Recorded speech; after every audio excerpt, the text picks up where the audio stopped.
Сүйінші оқырман. Айсажан ақыры мөлдірдің жүрегін жаулапты. Көптен бері қадам жасап жүрген Айсажанның үміті бүгін ақталды. Қос ғашық бүгін қарым-қатынасын ресми түрде жария етті. Кеше ғана Хамо мен Диананың кендер патиында қатар жүрген екеуі көпшіліктің назарын аударған еді. Енді міне барлығына ашық айтуға бел буыпты. Құпия ұзақ сақталмады, біз де бірге қуанып отырмыз. Мөлдір көпке дейін шешім қабылдай алмай жүрген еді, алайда жүрекке әмір жүрмейді.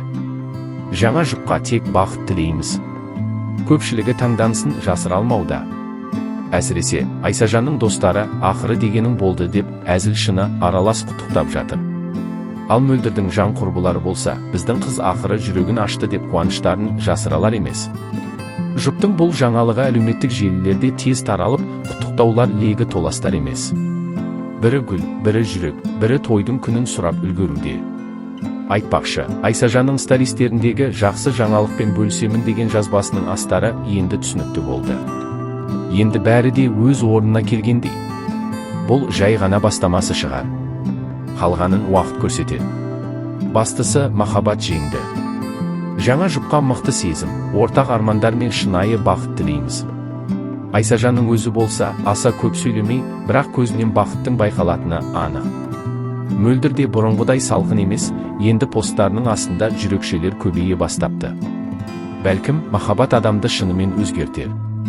Достар арасында ең күтпеген жұп деген атауға ие болып үлгерген екеуі қазір бүкіл назарда.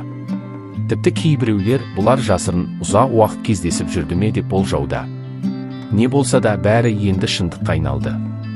Ал Айсажанның жасап жүрген кішкентай тосын сыйлар мен тәтті комменттері бәрінің жүрегін елжіретіп жатыр. Сен үшін бәріне дайынмын деген жазбасы біраз қыздың арманына айналып үлгерді. Мөлдір де бұрынғыдай салмақты қалпында, бірақ енді оның жанынан бір адамның қолын жиі көруге болады. Фото, видео, смайликтер барлығы бір-бірін толықтырып тұрғандай. Кешегі жаңалық бәрін дүр сілкіндірді.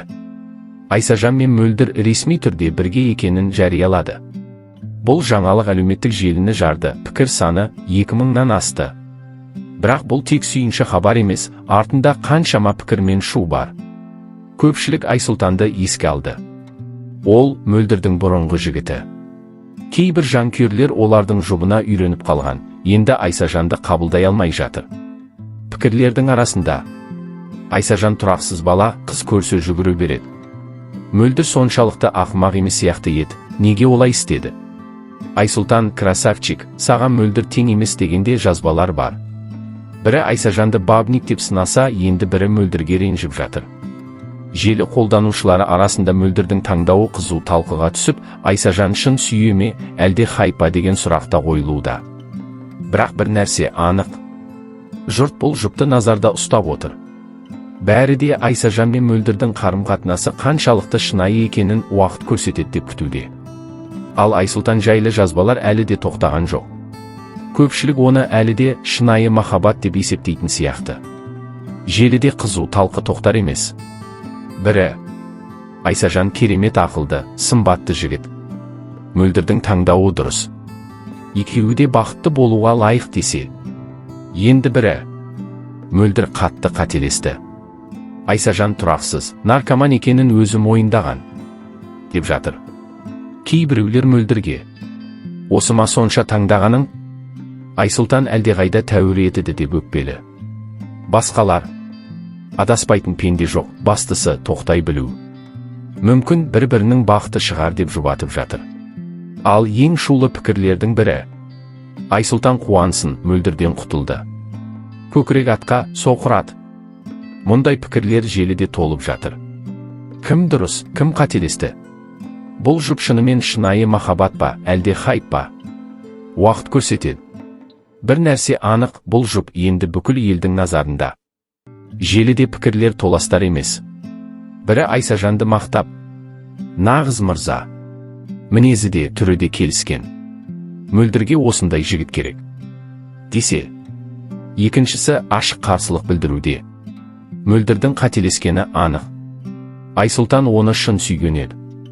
Ал Айсажанмен бұл жай шоу. Кейбір қолданушылар Айсұлтанның жанкүйеріне айналып, Айсұлтан енді бақытты болсын. мөлдір бағалай алмады, қазір шын бағалайтын жанын табады деп жазуда. Бірақ бір пікір бәрін төңкеріп жіберді. Екеуінің түрі жарасып тұрғанмен жүрегі жараса ма? Бақыт сыртқы келбетпен өлшенбейді.